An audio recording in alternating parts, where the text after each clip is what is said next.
Yes, ladies and gentlemen, thank you once again for joining us for the UFC 285 preview show. My name is Karl Bainbridge and I am joined by the man on the right-hand side of my screen.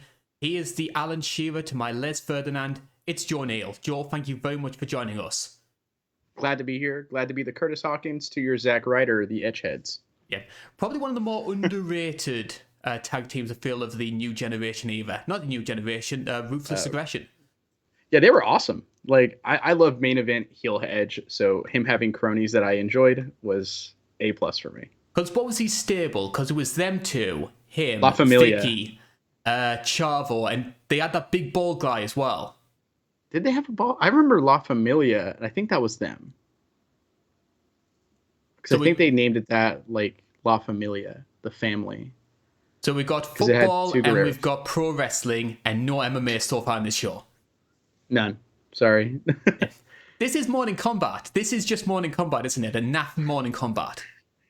It absolutely is. It's Morning Combat with much more OSW in it. For people who do want to hear us talking about MMA, we want to say a big thank you for tuning in to the show. We will be getting to all of the fights of what is set to be one of the biggest cards of 2023. Already 3 months into the year, and we've already got ourselves a belter. Before we do that, though, again, we want to say a big thank you to everyone who's been supporting the channel. If you like what we're doing here, we do have a Patreon page. It is patreon.com/itsnotcagefighting. We also have an Instagram feed and also a Twitter page at INCagefighting. Joe, you've also got your Twitch stream. Where's the best place for people to see and hear what you're up to away from the camera? I haven't been streaming as much lately due to some personal issues. Good issues, though. Good things. But I've been much more active on Twitter. I'm always trying to talk and, joke around and crack jokes. I got to see the Jon Jones biopic last night. I got to talk about that on Twitter. And yeah, it was fantastic, actually. Surprisingly good. I don't care for so bad it's good movies, but that was actually like a good movie. So getting to talk about that movie was fun, and a couple other things. Sometimes I'm just joking around, clowning. So catch me on there. Definitely saw very entertaining stuff, and I hope that the preview show is going to be entertaining as well.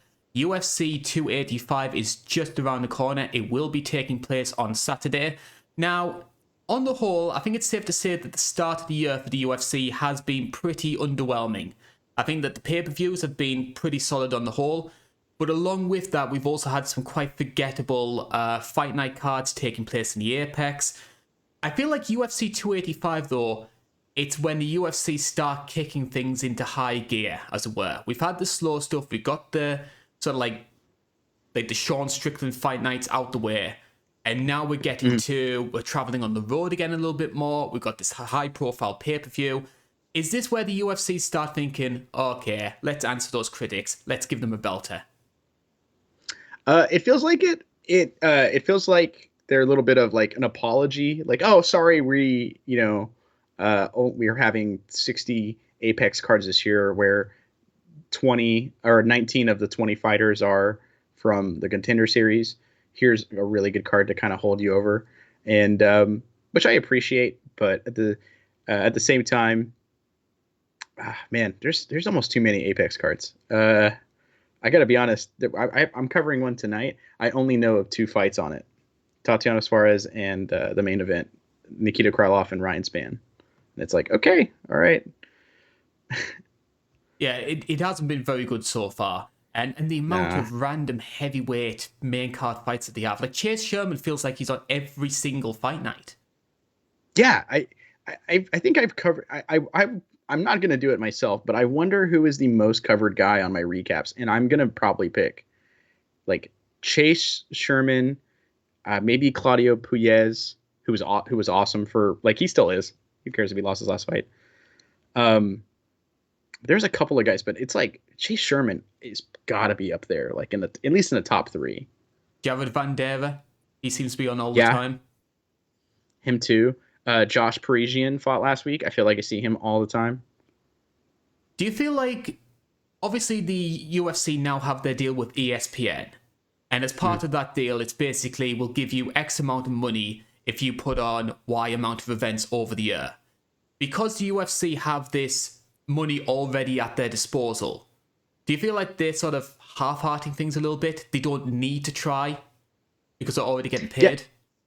yeah, I feel like that too. I feel like that a lot. I feel it definitely feels like that. I think I I bet there's a stat out there that's like the number of events on average a year pre ESPN and then post ESPN. I bet that post ESPN it's even like triple, quadrupled. It was great during 2020, like when nothing is going on, like leaving the house feels scary, and like like a horror movie going outside. You don't really know what to do. I'm stuck in the house on a Saturday. There's fights. It was like a golden moment, a golden period. I really appreciate that in 2020. Having some fun that year was nice, but it kind of feels like it's overstayed its welcome a little bit with me. Uh, I'm not trying to complain about the recaps. I'm not doing that at all because I love doing those. But it's like, dude, there's cards all the time. And last week, I love the Jim Miller fight. I thought that fight was pretty good, and the Aaron Blanchfield one was good. There was another one that was really good. I didn't get the cover, but for the most part, that card was like, okay, I think that might have been standard. I think that might have been the Evan Elder fight. Yes, it was that one. That fight was pretty good. I just didn't have time to talk about it because I had to talk about William Knight standing there for 15 minutes. It was much more important to talk about. I got to be honest. I think it was probably the biggest talking point from, apart from Evan Blanchfield, the second biggest talking point was William Knight. Unbelievable. Like I told my best friend literally like the next day, I said, dude, we messed up not watching that card live. Like I wish we saw that fight. Like it was so, we would have been cracking up. Just like, what is happening? Like it was like a glorious train wreck. So I had fun watching that fight, somehow. We're going to turn our attention to UFC 285. I'm going to be starting off by talking about the prelims. You can see those on our screen right now. Now, I always usually say, when it comes to Twitter, when it comes to Facebook, places like that, I usually say, if you want to know who the UFC have in mind as potentially stars of the future, go to a Jon Jones or Conor McGregor card or International Fight Week and have a look at who's on the prelims, because you'll always see those sort of unbeaten prospects or sort of guys who have that it factor, and they're always on the prelims. And you can see plenty of those when you look on this card right now. One guy that I think most people are going to be talking about, and it's going to be the first fight we're going to be discussing on the prelims, it's possibly last chance saloon for Cody Garbrandt. He had that venture at flyweight. Unfortunately, it didn't work out for him. He's going back up to bantamweight. He's taking on Trevin Jones. And I think it's safe to say Cody Garbrandt, yes, he won the title in 2016. Probably one of the best performances of all time to beat Dominic Cruz in the way that he did. And yet he goes into this fight potentially fighting for his UFC career. It's a crazy downfall. I've covered, not to plug myself, but on the Retro Review series, I've covered his losses to TJ Dillashaw, both of them. And in the first one, he's looking fantastic until he gets caught with the kick. It seems like it rattled him a little too hard, and then he gets finished. The second fight, pure emotion, like not a lot of like game planning. It's just load up on the right hand, do it. And then they had the Pedro Munoz fight where he did the exact same thing. And I think taking that punishment definitely like hurt his durability. And now that's always the question.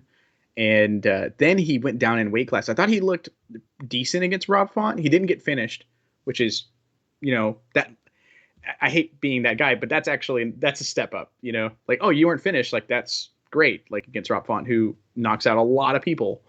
Then when he went to flyweight, I was like, okay, he's a smaller 135er, like at least in terms of stature.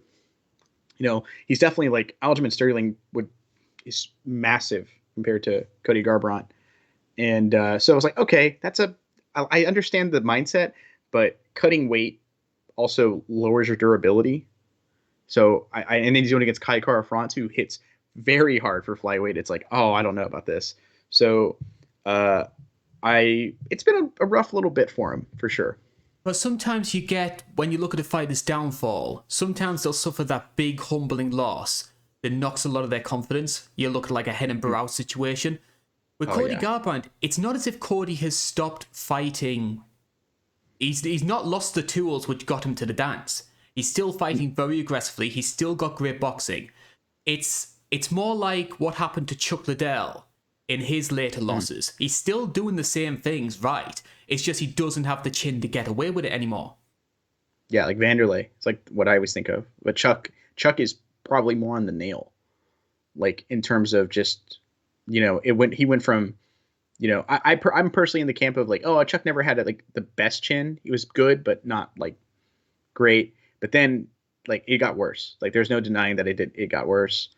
And that's kind of like the thing is like he like you said exactly. He has all the tools. He's just as athletic. He's just as quick. He definitely has the skills. But that chin just isn't there. And sadly, that's part of the game. It's like Frankie Edgar, sadly. Ugh, Yeah, don't remind me of that. That was sad to watch. I'm disgusted that I remembered it.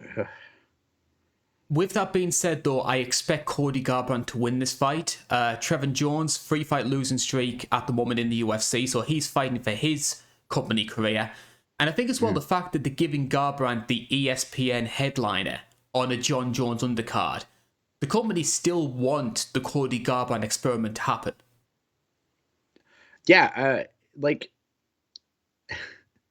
I'm trying to find out how to navigate this, but Cody Garbrandt puts eyes on his fights if he's in the main event. Because for me, if I find out, hey, Cody Garbrandt doesn't like this guy and he's fighting him in the main event, I'm watching that press conference. I gotta see how he ruins what he's trying to say. Like, I have watched compilations of the man trying to like have conversations and trash talking, and it is some of the funniest things I have ever seen. I will never forget Dominic Cruz and the TJ stuff. TJ's not a great talker, but like Cody Garbrandt is so much worse that it's like he's digging holes. Like, yeah, he taught everybody at Team Alpha Male, and even me, had to do steroids and not get caught. Thanks, man. Thanks. You just ruined us, kind of thing. And it's amazing. But like he was like, take that out of it, right? In the cage, that Dominic Cruz performance was so insane that we still talk about it to this day and still put it up on that incredibly high pedestal.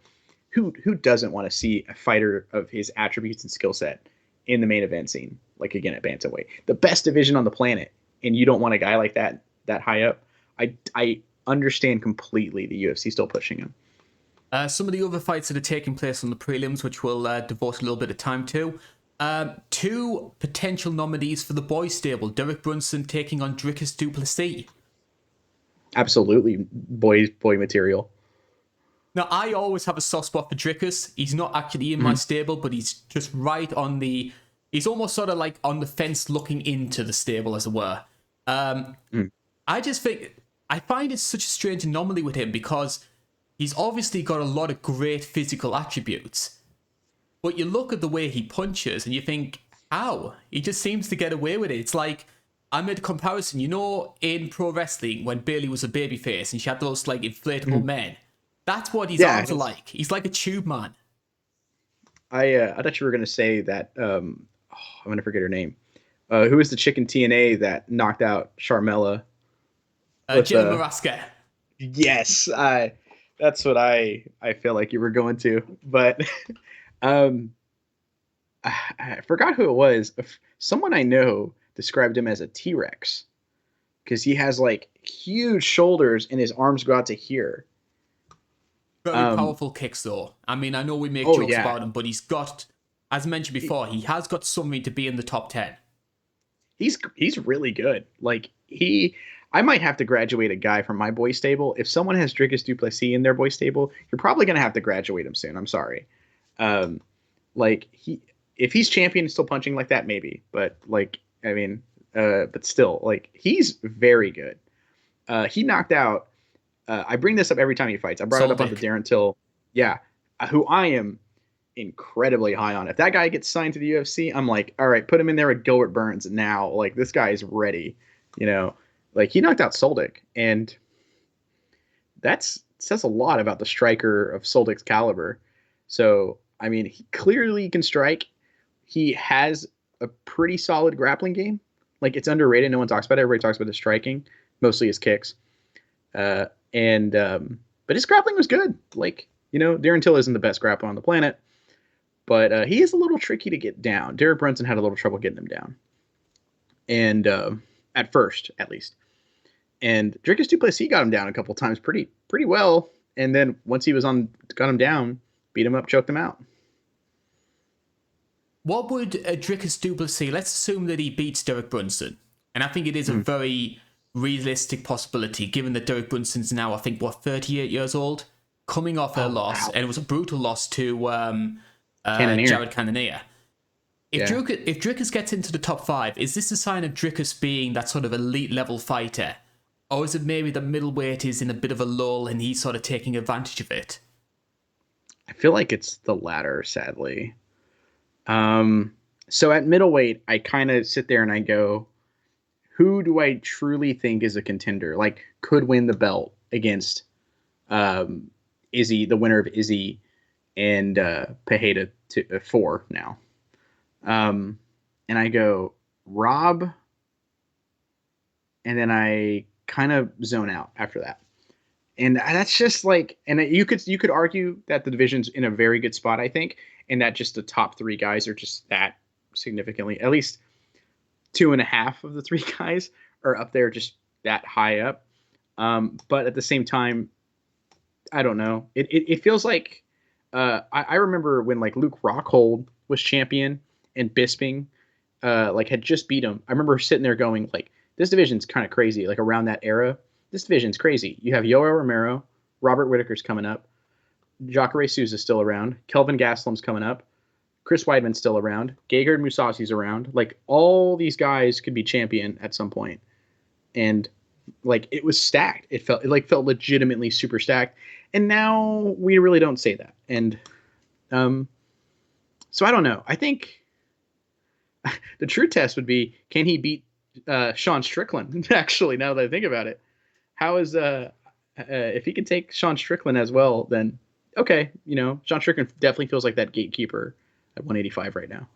I'm hoping that Jack Slack's not watching this video, because you mentioning Mousasi and those elite level middleweights will probably trigger him. Oh man. Oh, I apologize, Mr. Slack. He is an all-time good fighter. I agree.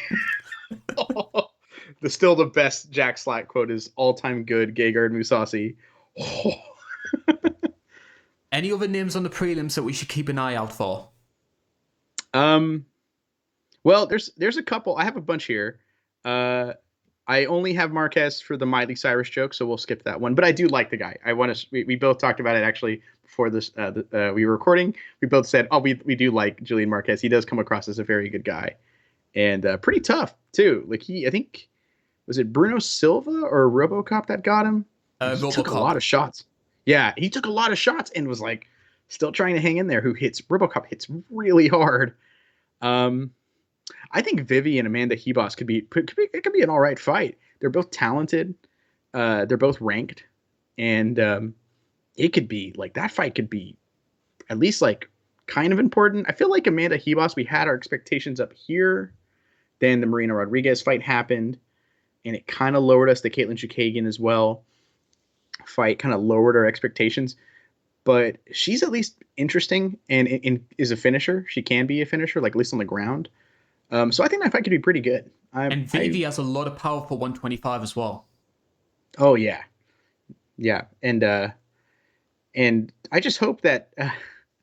I feel bad for Vivi. How I associate her is, oh yeah, she really thought she won her last fight. Like she was like visibly upset, throwing the hands up after just getting dominated. That was weird, I thought, but that's not fair to her. But I think that fight could actually be pretty good. I think that fight, I would, if someone is watching the prelims early and catches it, like, hey, this fight, keep an eye out for that one. It could be pretty solid. And one final note before we get onto the main card as well. Given how many sort of not main card appearances, but how many big cards he's appeared on, no buzz around Ian Garry. Yeah, it honestly, I have it here in my notes that it gives me joy seeing him this low on the prelims, because he talks very highly of himself, and the fans just aren't getting behind it, and the UFC still pushing him, but he is notably lower on the card than I feel like he thought he would be. But one thing kind of interesting here is, I hope I don't say his name wrong, but Song Kanan, he's actually kind of underrated. Like, he has some skill and power. He could give Ian Gary some trouble, and I think he actually could pull off the upset here. Will there be any chance of an upset when we go to our main card? Fight number 1, we are going up to the middleweight division, and we're going to arguably one of the most eagerly anticipated UFC debuts for a good few years. Bo Nickel will be making his octagon bow, and he'll be taking on Jamie Pickett. At the moment, the odds for this one, I think it's safe to say which way the bookmakers are going. Bo Nickel is a minus 1,600 favourite. You can get Jamie Pickett in at plus 950. And I've been doing a little bit of research. If we were to look exclusively at the UFC, Bo Nickel, as things stand right now, is the 4th biggest betting favourite in company history. The biggest ever being Alexander Romanov versus Chase Sherman, where he was minus 2,200 to win that fight. And this is the guy's UFC debut, and he's only had 3 fights in his entire career. It's a sign of how highly regarded a lot of people rate this guy. For good reason. He is, he is white hot. I have it here that he is probably the hottest prospect in the sport right now, with probably the loudest mouth out of any of those prospects. And he kind of, he might be talking a little too big for his britches. I'm not going to, he was saying he's going to take down, he could take down Adesanya, if they should have just given him a title fight almost. He was saying some craziness. But that said, this guy, at least in terms of aura, it feels like he's just going to take everybody down and tap him out or just pound on him. And he is a super wrestler. I watched his wrestling matches in college for researching this. I was haunted. My dad's best friend was a wrestler at University of Oklahoma, and I asked him, I said, hey, how good do you think Bo Nickel is? And he literally put, that guy is terrifying. Give him, he needs to get a belt within 2 years, if that. And I'm like, okay. Whew. It definitely feels like a little something special is going to happen with that debut. Definitely a crazy one for a guy that's 3-0. The hype on him is almost too unreal, and it feels like we're setting him up to fail. But man, I don't know. He's scary. Got an aura to him. I will say I did find it a little bit strange to see the UFC. So the UFC don't sign people like Bo Nickel all that often. Normally, the UFC like to go for guys who are the finished article and then give them the big pedestal on the main stage. Bo Nickel almost seems a bit like a Bellator fighter. Bellator always like to do this thing where they take guys who had great wrestling backgrounds or great jiu-jitsu backgrounds and then build them up from the ground up. Aaron Pico being a good example of that one. And it's strange to see the UFC sort of borrowing from the Bellator playbook by doing the same thing with Bo Nickel. But I think, again, as you mentioned before, it's because they think so highly of him. It's weird. I remember watching Henry Cejudo. I think he was 6-0, 8-0 maybe when he came into the UFC. But I remember watching Henry Cejudo on Access TV, I think it was. It was the same channel for me that had the fantastic show with Boss Rutan and Kenny Rice, Inside MMA, I think. Fantastic show. But it was on that same channel, and usually they would show I think it was Titan maybe he was fighting in. Some lower leagues whenever he was just coming out. And they specifically did not get him until he said, okay, I can strike too. Which, gold medalist. Bo Nickel isn't a gold medalist. He was a national champion, but he wasn't a gold medalist in the Olympics. So that's kind of an interesting point you bring up there. But the way everybody talks about this guy, other experts, one thing actually, I just not thought about this. He does train at American Top Team, and everyone at American Top Team says, no, he's the real deal. He's going to do it. I think the big thing that stood out for me watching his MMA career so far is, yes, he's got that wrestling base. And imagine that's what the main he's going to build his infrastructure around his wrestling. You expect him to. Yeah. But it's how quickly he's adapted to the other elements of MMA. Because he won his first fight, it was a big one-shot knockout. And he's Yeah. submitting guys off his The back. triangle choke. Yeah. His grappling is haunting. Like, it seems like if you go to the ground with him, call it. Just tap out, like, now. Because he's going to get you eventually. It feels like inevitability on the ground with him, which is haunting. But that said, if I'm going to be devil's advocate, he hasn't had the best competition. So there's that against him. There's a couple of things against him. Like I said, he talks a lot. And I feel like if you talk a lot, especially like if you're talking way up high, I feel like you're kind of setting yourself up to fall, which is not a good feeling a super prospect should have. But man, how everybody talks about him, how the UFC feels about him, clearly, main card, debut, 3-0. It's definitely interesting, for sure. There are two sides of the story, however, so we're going to try and devote some time to his opponent. Jamie Pickett is 13-8 so far, 2-4 in the UFC, one of those being a loss to Jordan Wright in just over a minute, which isn't a good look to have, bearing in mind Jordan Wright's just been released from the UFC.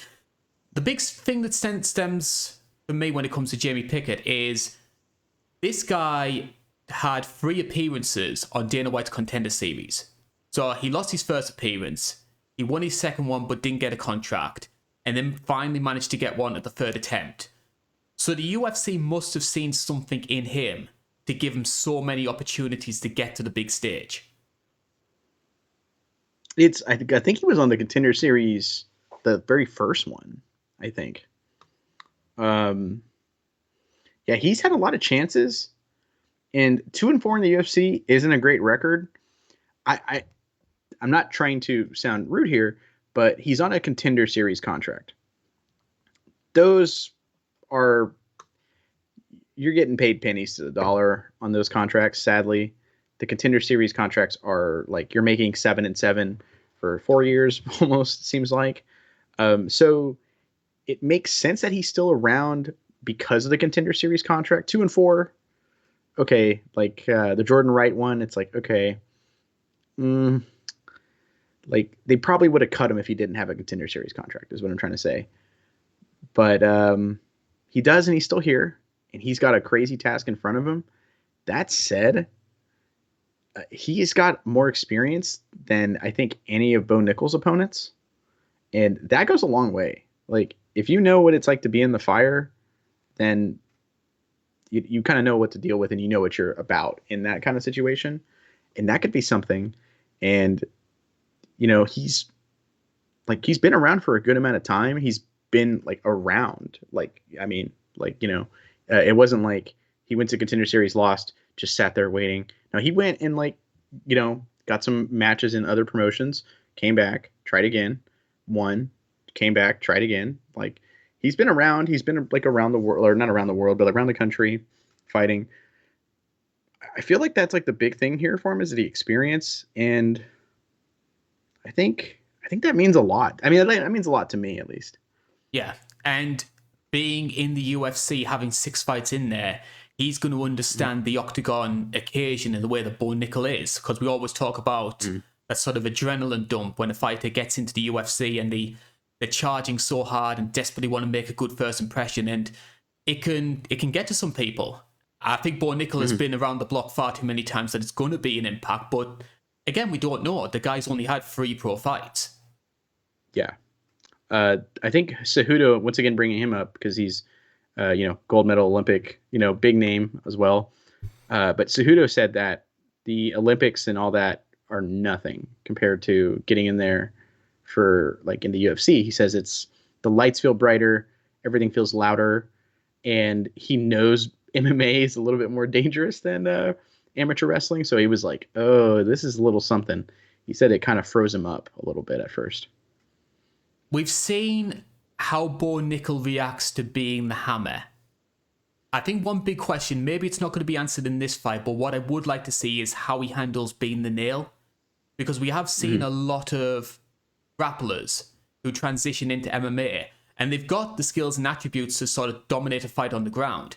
But a lot of them get thrown off when they can't take a punch. Like we saw what happened with Pat Downey. Like Pat Downey Pat Downey didn't have the sort of credentials in the way that Bo Nickel does, but he was a pretty credentialed college wrestler himself. Couldn't take the Absolutely. shots, got knocked out in his Bellator debut, and got released by the promotion. Yeah. Um, People might not agree with me on this one, but Brock is who I always think of. Brock took everybody down, beat everybody up, but he kind of turtled up a little bit when he got hit with something good. Credit to him in the Shane Carwin fight, but Carwin blew his arms out, gassed himself out, and then Kane gets in there. It's constant. This guy isn't going to gas. He's just going to keep hitting you, and you're still turtling up. It's just kind of how it is. And there's a couple, it does seem like grapplers just, because they're not used to it. They're not used to that kind of contact. They're taking it and everything. I would imagine, at least. So that is always an interesting dynamic, is like, what is it like? Well, how are they going to be when they're the Neal? Because that isn't something that their background prepares them for necessarily. With that being said, I think we're both agreeing Bo Nickel's going to win this one. Oh, absolutely. I hate being so. I feel like whenever I'm really sure of something, I feel like I'm disrespecting the opponent. I'm not trying to at all. But man, maybe I'm just like a mark in wrestling, but that Bo Nickel aura has me. Like, I'm like, okay, I got to see it. Is he going to be Habib, or is he going to be, I hate saying this one, Ben Askren? That's kind of what it feels like. Are you going knockout or submission? I think he's going to submit him. I think he can knock him out, but maybe that's like hope for me. Like, I kind of want to see him. I want to see more of his jiu-jitsu. He's a blue belt, but I've been pretty impressed with like his submission grappling. I want to see more of it. I think that's always an interesting aspect. Is like I wish Ronda like literally was shooting doubles and singles using more of her grappling. I think adding weapons that complement your previous weapons are always really interesting ideas. When you kind of come in with like one, like you're the top in one thing, like Damian Maia, maybe you shouldn't have boxed. Maybe you should have, gone to like a college wrestling room, started single and double legging everybody. Who could have beaten him then, right? Kind of idea. So I kind of want to see more of his submission grappling. I've been impressed so far, and I want to see more of it. I'm going to go first round submission. Yeah, I think so as well. I think he gets this first round submission, and I think they instantly go, okay, how do you feel about Sean Strickland or something like that? They think they're going to Pajeda him, honestly. But Strickland's going to end up the gatekeeper of that weight class, isn't he? Like, any sort of rising Man. middleweight is going to get Strickland. At least how I book it. Actually, I don't want to book him against anybody right now. I had to watch him fight back to back earlier this year. I'm cool for a little bit. The Imava fight Credit to him wasn't too for stepping bad. up, though. I thought it was okay. No, I actually like the Jack Hermanson one. There's nothing wrong with Sean Strickland's fine. He's just frustrating to me because I've watched him so many times, and I'm like, dude, can you do something besides jab? Like, come on. Like, it's infuriating to me. But he's good and entertaining. Just getting a little tired of his shtick right now. Fight number 2 is arguably one of the more intriguing ones on the main card. I am really looking forward to this one. It is the number 7 seed Mateusz Gamrot, who's going to be taking on the number 10 seed, your boy, Jalen Turner. Betting odds for this one have Gamrot as a minus 175 favourite. You can get Turner in at plus 150. Now, Turner was originally going to be facing Dan Hooker. Unfortunately, Hooker gets injured and Gamrot gets a call to replace him on short notice. Does that maybe factor into how you think this one's going to play out? Potentially Gamrot taking the fight on short notice? Sadly. This fight is so awesome. And I wish Gamrot had a full camp for it. Because I'm very high on the Jalen Turner train. He's in my boy stable. I'm probably going to graduate him soon, and I'm going to be so proud that day. I'm going to be so proud to graduate him. The second he gets like a title fight or something, or it's like everyone knows who he is, it's like, oh, my boy. All right, like it's okay. But that's like the big question I have is, no one's been able to really take him down. Like no one's really. He's just so long and lanky. But I go, if anyone's going to get in there, it's like Arman Sarukian, at least around his level. It's like Arman Sarukian could. Fight sounds great. I was kind of hoping for something like that. And Gamrot, like, oh, if he would have beat Dan Hooker, this is a match I would have made. You know, like I want to see it because the tall, lanky guys, it's a little easier to knock them off balance and get them down to the ground. And Jalen Turner is incredibly tall and lanky. So in my mind, I go, okay, if he can close the distance and get in, he's going to just trip him down. And he does have a good submission grappling. He does have it's mostly offensive based, but how is he going to, how is he going to keep him off of him? But now with the short notice, I go, okay, now I have to worry about the gas tank as well. And it's going to be exhausting getting in there. By the time he gets in there, he might not be able to have that energy and gas tank to take him down. It kind of, I don't want to say sours the matchup for me because I'm honestly more pumped for this fight than anything else on the card. But it leaves me almost wanting more, if that makes sense, I guess. Yeah. It's definitely stylistically very different to Dan Hooker, which I think makes it maybe a bit more intriguing because instead of it being two lanky strikers brawling it out, you've got that wrestler versus grappler dynamic. And also as well from Dan Hooker's perspective, because I like Dan Hooker. I've always had a real affinity for him. Yeah. I haven't enjoyed Dan Hooker being used as this sort of litmus test for upcoming lightweights. He was sort of falling into sort of like the Derek Brunson, Neal Magny role a little bit, when I think Dan Hooker deserves a little bit better than that. But also as well, I was looking through Jalen Turner's UFC victories. He's had 6 of them so far. 4 of them have come against Australian opponents. There was Callum Potter, Jamie Malarkey, Brad Liddell, and Josh Cullerbaugh. So 4 Australian fighters. Dan Hooker was going to be number 5. And like some people down under would be thinking, God, what does this guy have against us? They're nice people. In my day job, I actually work with a lot of people from Australia. They're all great. They're fantastic. That's rough, having Jalen Turner hunting them down and stalking them, apparently. It's a good thing Volkanovski didn't win at 284. He would have been next. It could have been it. That would have been like the prime graduation moment, like your final hunt. Like, let's talk a little bit about Gamrot though. So 21-2 record, 2-weight champion with KSW, which I think is one of the most underrated promotions in the world right now. 2-time ADCC European champion. So we know his grappling is up there. There were a lot of people wondering how Gamrot would handle the jump from KSW to the UFC. I think on the whole, he's passed it. Yes, the Beneil Dariush result didn't go his way, but he gave Dariush a few problems, especially early on in that fight. Yeah, he lost his debut in the UFC, right? Yeah, he lost and then, to and after that, it's crazy, And then he just started rattling them off, just one after the other. He put on, in my opinion, a fight of the year. Holtzman, Stevens, Ferreira, Sarukian. Very good names. The Fajeda one is insane. That's when, because like when he did the Stevens one, I was like, oh, Stevens is kind of, I hate saying this, I used to really like Stevens in my boy stable forever. But Stevens is kind of washed, great Kimura though.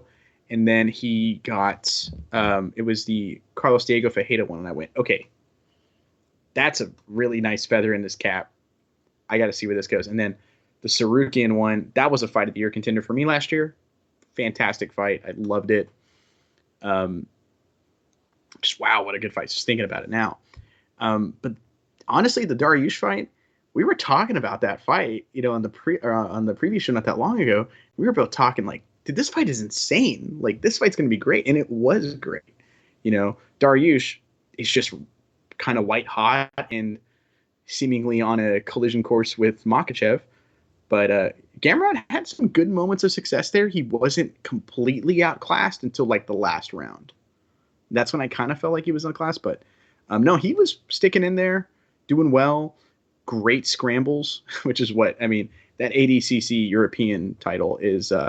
I've seen some people say that like, oh, it's European though. Like, no, that's still a great feather in your cap. Europe has a lot of great grapplers. They're known for their strikers, but their grapplers are really good. Gunny Nelson.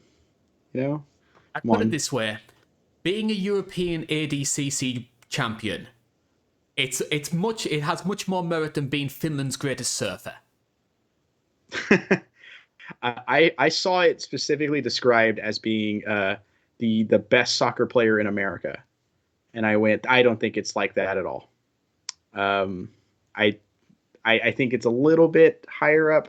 I'd say it'd be like being uh, I'll think of one, but it's a pretty nice accolade, I think, and I mean, obviously he's proven it. Like he's a very good grappler, and his striking has improved like really well. Like he's not just a competent striker; he's a pretty good striker. He can handle himself. He doesn't seem like he's like out of depth. It isn't like the Damian Maya days where it's like, okay, he can't get the single leg, he can't pull guard. I guess we're just here, existing. I think And the it's like, big no, like he's fine. I think the big thing I've noticed with Gamrot's striking is normally he would sit behind the jab and then use that to set up his takedowns. But what we're seeing a lot more, especially with the Scott Holtzman fight, he's willing to sit down on his punches in a way that he wouldn't do earlier on in his career. Yeah, he's got that oomph now. Yeah. Because like I don't think he had really a ton of. I never really saw when he was in KSW. I never really saw him putting on like crazy, just boom kind of shots. But no, he has a good pop to him. He's got some power. Not a ton. He's not like a Dariush who feels like nowadays is swinging a sledgehammer for a left hand. Like if that thing hits, okay, I'm I'm getting knocked to the floor just from the force of it landing. Who knows if I'm conscious or not? And but no, he's got some pop and he's quick. He's very quick. Once again, I can't praise this fight enough. His fight with Sarukian, it is like I watching that fight for the Dariush preview show was like, did someone put ×2 speed on? They are so quick in that fight, and they're lightweights, like which for me is like almost like the middle ground of like attributes on the scale. It's like it's not like flyweight or bantamweight, but they were so fast for lightweight. It was awesome, and it's very scrappy too, which I love that quality. Like this fight, oh God, I can't stress enough. I really wish he had a full cam for this. Oh, this fight would have been like the chef's kiss for fights for me. But I'm very happy we're getting it regardless. I'm interested to see how Gamrot's pace works against someone like Jalen Turner, because one of the big things that stands out for me with Jalen is, firstly, the guy has fantastic fight IQ. We saw that when he fought Uros Medic, because he rocks Medic in sort of like the fight finishing sequence. He rocks him to start off with, and normally you would expect people to think, oh, I've got him on the ropes here, try and target the head to finish him off. And yet he's taking his time, he's firing body shots, not rushing things, and eventually he ends up getting them out there. So we've got a very smart fighter and a very... I wouldn't say he lacks urgency, but he's not going to rush his sort of work. And I'm going to be interested to see how that contrasts with a guy like Gamrot, who can mix things up, can make things sort of like a scrappy, scrambling-based match. It's going to be very interesting to see, and especially as well, considering Turner's so long.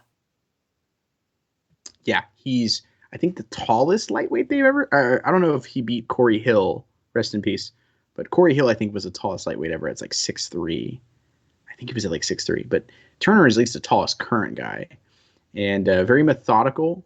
I tried not to laugh because my brain went to, he's like a cerebral assassin of sorts, like Try. And I don't like what Try said. I don't like what Try said. Like, reminds me a lot of Try out there. And if anyone gets that reference in the comments, let me know and I will cash it. Yeah, a can of Coke. I'll even cash app you $1 if you want. So, but yeah, what he's like, I think of the Riddell fight. He hurts him. He doesn't rush in. He just kind of sits there and he throws more straights and more like setup straight, like a jab to step in, and then like another power straight, and then he gets the knockdown. And he doesn't just like come in, hammer fisting away, potentially blowing all the lactic acid out of his arms. I mentioned it earlier, the Shane Carwin Brock Lesnar situation. He gets on top, lands good shots that could finish the fight, takes the back, chokes him out. Or he got a guillotine, I believe. Yeah, it was a guillotine. But the thing about it too is, I just thought of this. I feel like he learns a lot from every fight. At least maybe just defeats, but from every fight I can think of.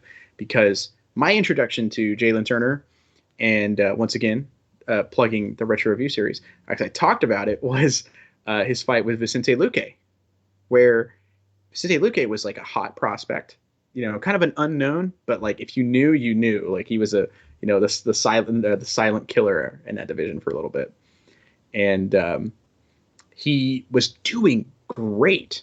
Like it was a very back and forth competitive striking match, and then he throws just a random, not really well set up spinning elbow, gets caught while throwing it, gets knocked down, and gets finished.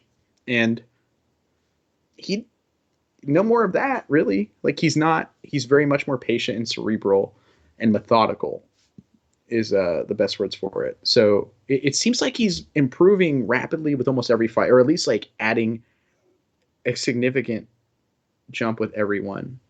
And I'm glad you brought that up as well, because one of the losses that Jalen Turner has on his record was against Mafavola.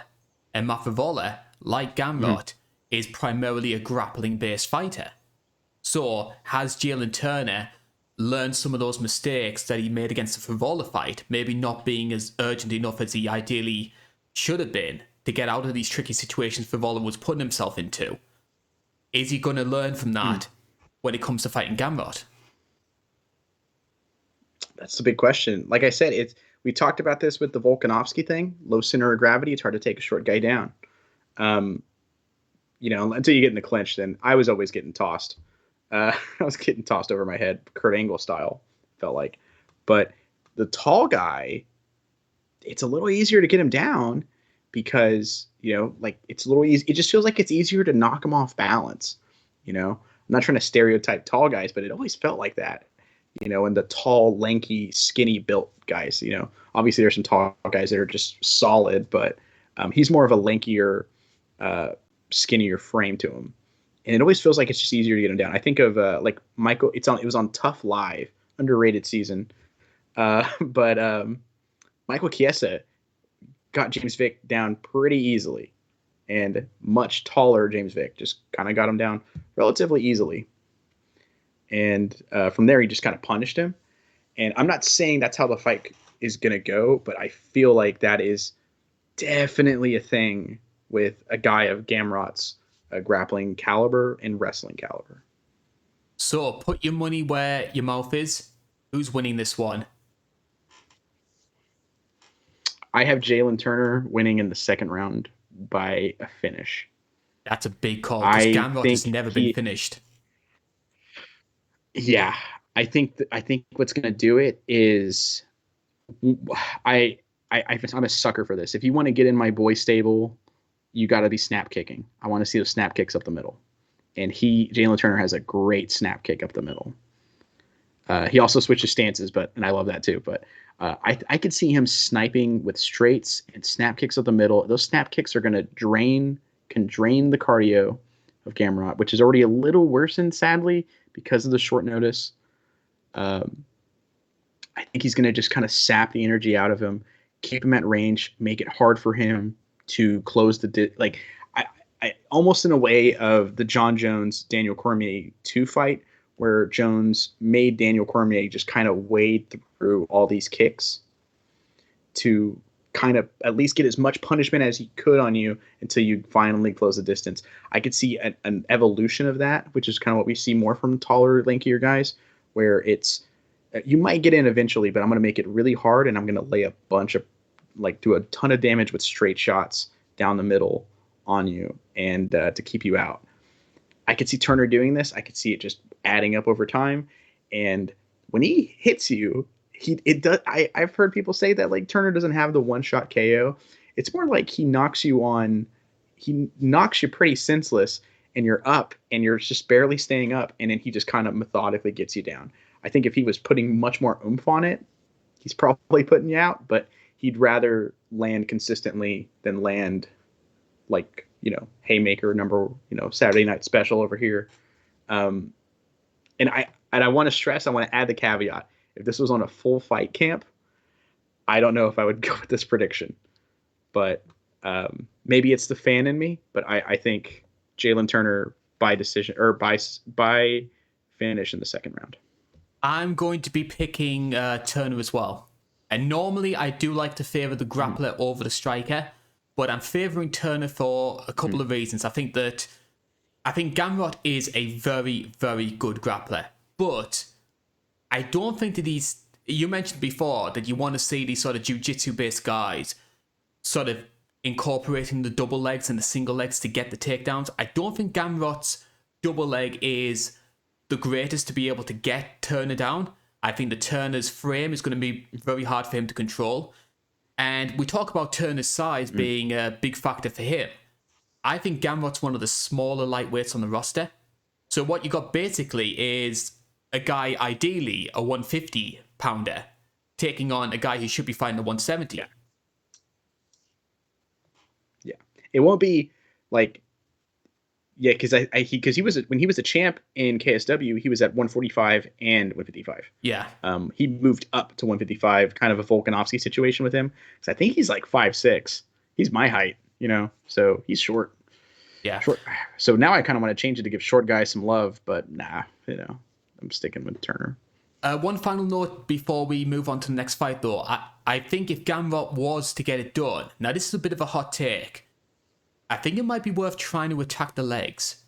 Gamrot has a very good heel hook, and those legs on Jalen Turner are going to be very vulnerable. Oh, yeah. I think attacking the legs, because Turner's got good movement. Like, he sometimes will stand and just counter when you press in on him, but sometimes he'll just kind of skate on out of there. I think attacking the legs with kicks, and then if you do get him down, those limbs are ripe because he's got long arms, long legs, but the heel hook of Gamrot is definitely a great call because just chill up my spine just thinking of heel hooks. Leg locks are the worst, in the best way possible. I'm going to chill up. I'm going to chill up my spine as well because of these short sleeve shirts. I'm wearing my Newcastle shirt for the big game, which is taking place on Sunday. So fingers crossed from Newcastle's perspective, we can win this one. But very airy as well. Not designed to be sitting into a cold English room. I'll put it that way. Yeah, it's below freezing here right now. Or no, it just went above freezing according to my computer. But it has been freezing cold here. I hate it. I don't like it at all. I hate the cold. Fight number 3, we're going back to the welterweight division now, and it is the number 7 seed Jeff Neal taking on Luke Thomas's favourite fighter, Shavkat Rakhmonov. Now, Shavkat enters this fight as a minus 525 favourite. You can get Jeff Neal plus 325. Now, if you have been watching MK or you follow Luke Thomas's channel, you'll know that he is very, very high on this guy. And there's a lot of hardcore fans as well who think, stuff all this hype about Hamzat. Shavkat is the real sort of next big thing in the welterweight division. So for people who might not know about this guy, because this is his pay-per-view main card appearance, what is it about Shavkat Rakhmonov which is getting so many people excited? He is unbeaten and a superstar finisher. And whenever I tell people this, see them fight, because once again, pay-per-view, I have some friends that only watch pay-per-views. I go, okay, this guy, he finishes everybody and he's unbeaten. Okay, how does he do it? Is he like a striker? Is he a grappler? No, he's everything. Like, he can do anything in there. If he wants to strike with you, he's probably knocking you down and knocking you out. Or he's knocking you down and submitting you. If he wants to take you down, he's taking you down, ground and pounding you out, or he's choking you out. He is going to go in there and do what he thinks is the best plan to victory, and he's going to finish you, is kind of like his MO, at least up until this point. And I will say this, I am also of the train of, no, this guy's the real deal. But it is always very nice to find an incredibly talented like prospect that no one's talking about, and that does elevate him. I think it gives him an illusion of like maybe he's like a 9 out of 10 fighter, but it could give someone the illusion that they're a 10 out of 10 because it's like that weird hipster thing. We want to be the first one on the scene kind of thing that humans have. But that said, I am also incredibly high on this guy. He seems to be the total package. So he's going to be fighting Yokozuna at SummerSlam. Yeah. He was Narcissus was his original gimmick. Yeah, touring America in a big Bobby the bus, the Brain. Shavkat Express. Yes. Yeah. Hiding that old mirror when he used to walk out and pose in front of it, I'd also like to reiterate some things about Shavkat as well. So we've got a 16-0 record here. And of those 16-0, 8 knockouts, 8 submissions, 0 decisions. It's like a video game career mode I would do. Like, he just does everything. Very talented. I think the big things that stand out for me when it comes to Shavkat, I've got a couple of notes here. It's not so much that he hits with a lot of power, but it's the accuracy. Like, he knows what shot to throw, at what time, and from what angle. And maybe it sort of compensates for not having that sort of one-shot KO that you sort of come to expect from like a big, highly regarded prospect. It's more how he throws rather than how hard he hits. He can throw in some flash if needed. We saw that when he fought Carlston Harris, spinning back kick knockout. And I agree with Luke Thomas. I think one of his biggest fortes is his ground and pound. Like, this is vicious stuff. And again, accurate.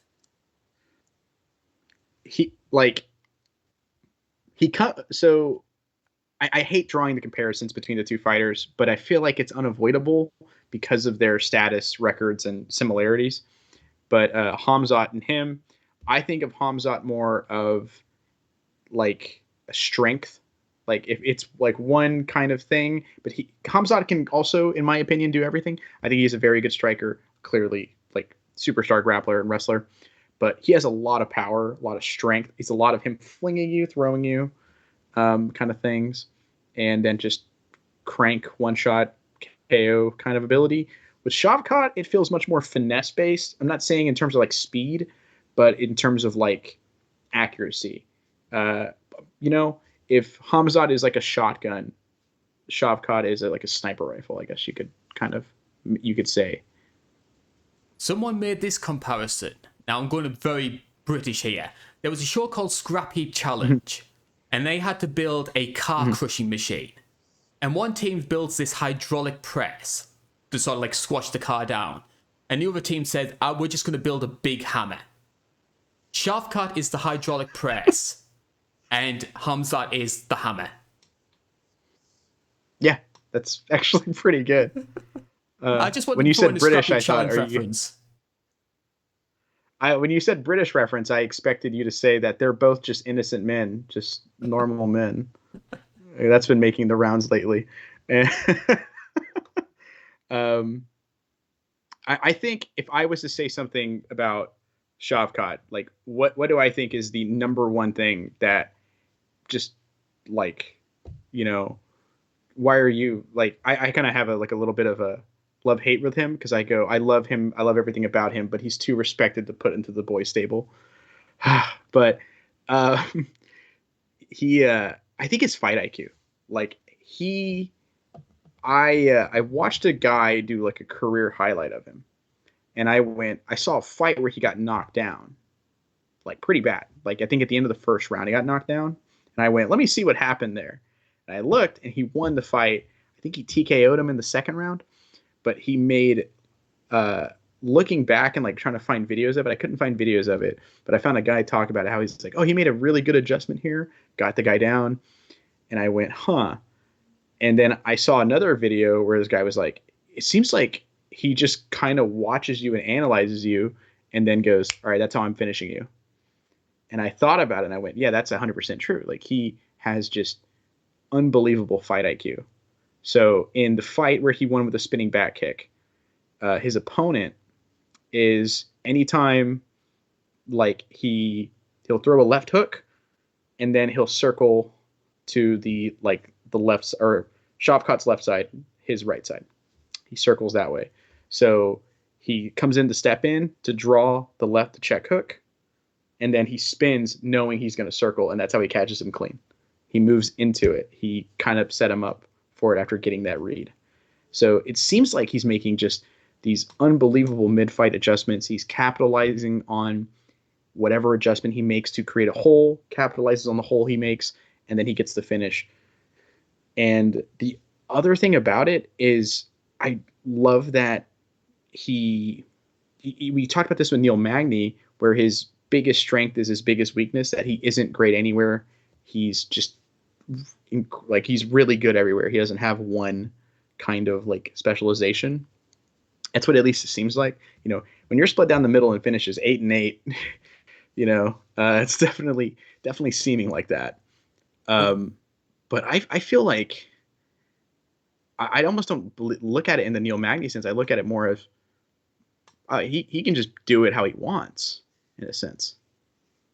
We are going to talk a little bit about his opponent, though, because this is a two-way street after all. And we're going to talk about Geoff Neal, 15-4 record. Now, Geoff Neal himself had a bit of a hype train when it came to the welterweight division. He got himself that Fight Night main event up against Wonderboy. Unfortunately, it didn't go his way. And I think a couple of lackluster performances after that, and people thought Geoff Neal's maybe reached his ceiling here. And then the Vincent Luque fight happens. He becomes the first man to finish Vincent Luque, who was always celebrated for the quality of his chin. And now you've got a guy who I think a lot of people are starting to think, yeah, you know what, Geoff Neal maybe is a little bit better than getting, 50-45 by Wonderboy. You look at some of his notable wins. You've got Luque on there, Ponzinibbio, Mike Perry, Nico Price. He was the last man to beat Bilal Muhammad, which is a real feather in your cap. So I think Geoff Neal's still got something about him. I think whether he can get higher than number 7 in the rankings, I'm not 100% sure. But we've got a good fighter here, and we've got a real litmus test for how good Shavkat is. Absolutely. Like, people, like, at this point with Shavkat, it's he's not getting like preferential treatment like the other one, Hamzat, is. So every fight from now on for Shavkat is going to be like, okay, this is a litmus test. This is a litmus test. Like, it's just up from here, right? It's just going to get harder and harder. And Geoff Neal is a really good one to start off here. Even though he did lose to Shavkat's last opponent, Neal Magny, I don't think MMA math doesn't work like that. So at the end of the day, Geoff Neal, like, the hype on him was huge. Like, he knocked out Mike Perry back when Mike Perry was, like, Mike Perry, underrated fighter, honestly. Like, there was a time where whenever he had an actual camp behind him, where he was very technical, very scary, and had a game plan that he could, if he followed it, that's up to him. But if he followed it, he's probably winning, because very talented. And then Geoff Neal just goes up there, tags him, then high kicks him, and curl cops him, basically. Am I right in saying he's the only guy to finish Mike Perry? I think so. No, well, Cowboy armbarred him. Oh, of course, yeah. Well, knock him out. Yeah, but I think knock him out. Yeah, I think knock him out. And that was an eye opener for me. I was like, whoa. And then he had the Wonderboy fight, which I think that's probably the worst game plan I've ever seen, like, against Wonderboy. Let's headhunt against Wonderboy. No attacking the legs or the body. I think there's a statistic where it was like 98% of his strikes went to his, like, where's headhunting. I'm like, oh man, like, I don't know why he thought he could do that against Wonderboy, when it's attacking the legs and the body is how you deal with him on the feet, if you want to stay there, at least. But he like lost like a decision to Neal Magny, and then like everything kind of cools down. But then it was Ponzinibbio he beat, I believe. And then he beat, obviously, Vicente Luque, which is huge. Because Vicente Luque, he was getting a title shot if he beat Bilal Muhammad. If he beat him, he was getting a title shot. A finisher, okay. Like, yeah, you're in. And he had the accolades to do it, like, to warrant it as well. and he goes in there and knocks him out. The first guy to do it, first guy to finish him, and made it look pretty easy. It was kind of haunting for me. I'm a big Luque fan. I was like, and I like Jeff Neal as well. And I went, oh, I gotta like him. Apparently, we're related. We have the same last name. That's how it works. That's how it works, right? Spelled the same way too, which is a trip. But I think Jeff Neal has a really interesting kind of style against Shavkat. I think this fight is much more interesting than I feel like a lot of people are kind of. I feel like a lot of people have already kind of going, well, Shavkat, he's the next big thing, so he's just going to win, right? I think this fight's a little bit more than that, because Jeff Neal, if he kind of does a headhunty version of the Crow Cop special, which Crow Cop in Pride was his big three weapons were the left straight, the left high kick, and the left body kick, because it's the same shoulder motion, and each one opens up the path for the other one if your opponent's defending it. So he's throwing a left straight, then high kicking a lot, but he's got a good, lead right hand. But his left hand feels like a piece of concrete. I forget the name. I think it was Marquez that fought Manny Pacquiao in boxing. Or no, he fought Miguel Cotto, and he had plaster in his wraps. It feels like that. When he hits guys, you can almost hear it. He's got a ton of power. And Shavkat has not been we mentioned this earlier. You mentioned this earlier. Shavkat has not been really the nail, except for maybe it seems like once or twice in his career. And he recovered, he did well, but it's a little different when someone has Jeff Neal kind of power. That thing kind of changes, can change you a little bit. You get hit, you panic, then you make mistakes, then you get finished. We've seen it 1,000 times in our sport. That is a definite possibility when someone has that kind of power. I'm also interested to see what sort of lessons Jeff Neal took from the Wonderboy fight, because the big mistake I felt that Jeff Neal made, you sort of brought up one, trying to headhunt, but he also has a very high output style. And of course, as we know, the more output you have, the more chance that your opponent has to counter. And Wonderboy was able to do that, because we know how fast Wonderboy can be in reading somebody and then coming in with a quick leg kick or quick counter right to sort of stumble you a bit. You bear that in mind with Shavkat, who is also a great counter striker, guy who knows how to use angles in a similar way to how Wonderboy does. That's a recipe for disaster for Jeff Neal, unless he's taken on board some of the lessons. So it's possible we could see a bit of a low output fight. I think that's definitely. I think against Ponzinibbio, it was a little bit lower. It turned up at one point. I remember it cranking up, but if I remember correctly, I think he was a little bit more muted. I know against Neil Magny he was, but Neil Magny wore him out, like he does everybody. That guy takes your gas tank and laughs at it and then crushes it in front of you. So that's a little understandable in that one. But I think he's going to try and walk down Shavkat. I think he's going to be the one leading the dance and wanting to take the fight to him, especially with how he's talking. I don't like to look into how much, not necessarily a trash talk of a fighter, but he's kind of been they say he's the man. I'm going to make him show me. And that to me kind of implies that his game plan is, I'm going to walk him down and show me that you're the next big thing. I'll prove it to me kind of mindset. And this fight's actually really good. This card's pretty good, but this was actually one of the harder ones for me to pick. I'll be honest. It's definitely interesting for sure. I'm going to pick Shavkat to win this one, but I think it goes the distance. I think Jeff Neal is tough enough that he's able to avoid any of sort of the big Shavkat offense. I think I can see Shavkat hurting him, but I think Jeff Neal's going to power through that. And I think it's going to go the full 15 minutes with Shavkat winning. And then we get to the interesting situation if Shavkat was to win, because he would probably move to number 6, number 7 in the rankings. And now he's getting to the guys who a lot of people call welterweight the diva division. So it's who do you put him against? You put him against... Colby's not going to want to fight him. Bilal's going to wait around for his title fight.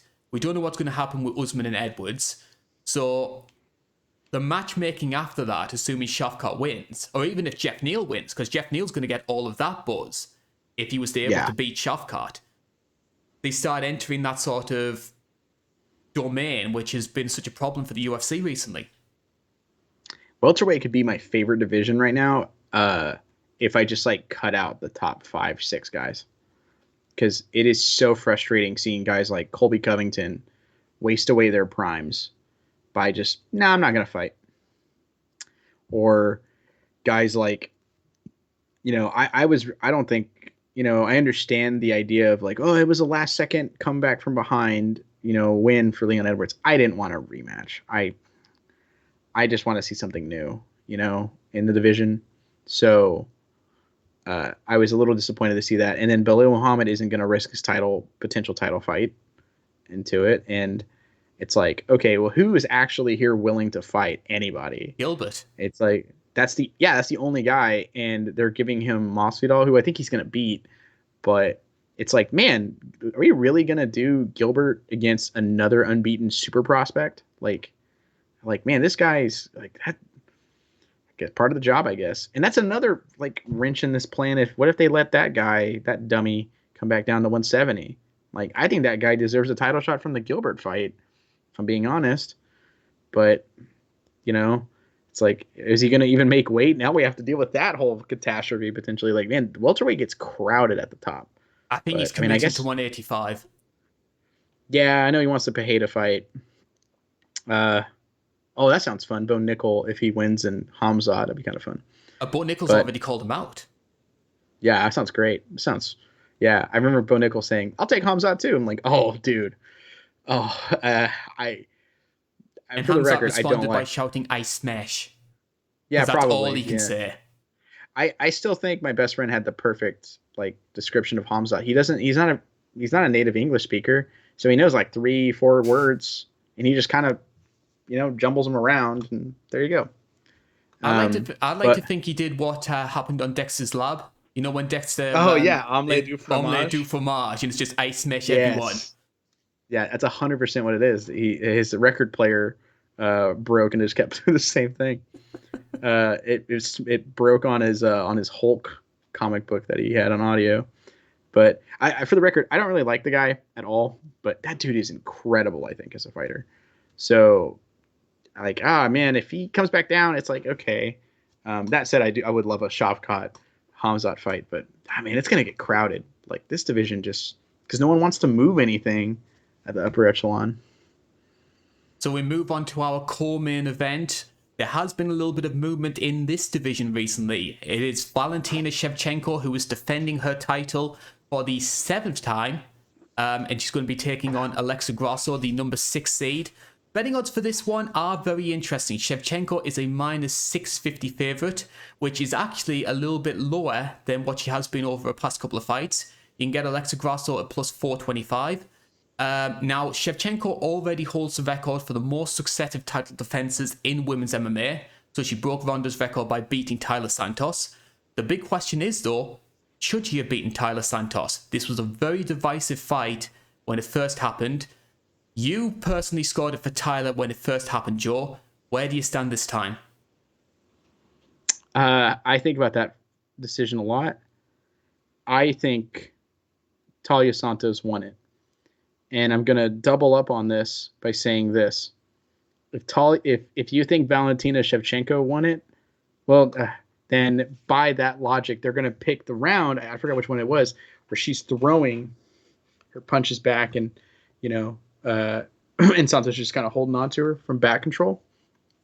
If that's the case, then Volkanovski won round 4. But that said, I think Volkanovski won that fight anyways, and I think Talia Santos won that fight. I thought she controlled her. She kind of manhandled her on the ground a little bit for the most part, and she did it with one eye. I think it was an eye poke or a headbutt, I believe. I think it was a headbutt that caused the most significant thing of the fight Valentina did was foul her opponent. And we don't judge fights like Pride where we don't judge the whole thing, we judge round by round. Even then, I thought Talia Santos had the rounds. I thought she had the biggest moments, had a lot of control, had a lot of dominant positions. I I don't I don't know. That was in my top 3 of like worst decisions last year. I personally lean towards Shevchenko, but I can definitely see an argument to Tyler Santos. And Mm-hmm. I know we don't, it's might come across a little bit egotistical when you sort of pat yourself on the back. But we did say, in going into that preview show, we said Tyler Santos was a lot better than people realised. And Shevchenko at 34, with what, 20 years of fighting experience, bearing in mind Muay Thai and MMA, she is starting to slow down a little bit. And I think those culminated in a fight that was a lot closer than people expected. And I've said this for a long time. Women's flyweight has slowly been getting a lot better, and we're starting to see that sort of that new crop of fighters coming to the fore, and it's benefiting everyone. I think women's flyweight has been very good recently. Well, that was my first preview show. It was awesome, but when we said it, this division is going to get good really soon, and here we are. You know, I think we've earned applause. I think we've earned all that because here we are.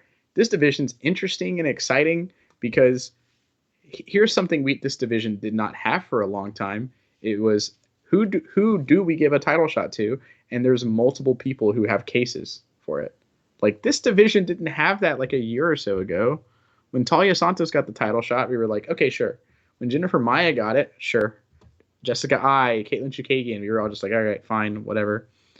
And now you and me both were like, oh, you know, I'm an Alexa Grasso fan, but I was like, oh, I think Manon Farrow should get this fight.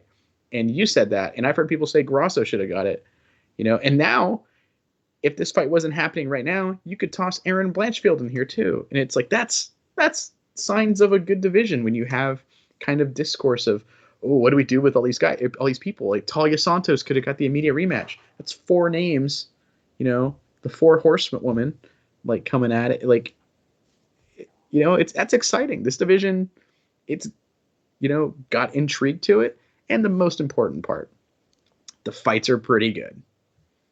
Yeah, I think definitely flyweight has got a lot better. But Shevchenko is still queen of the division right now.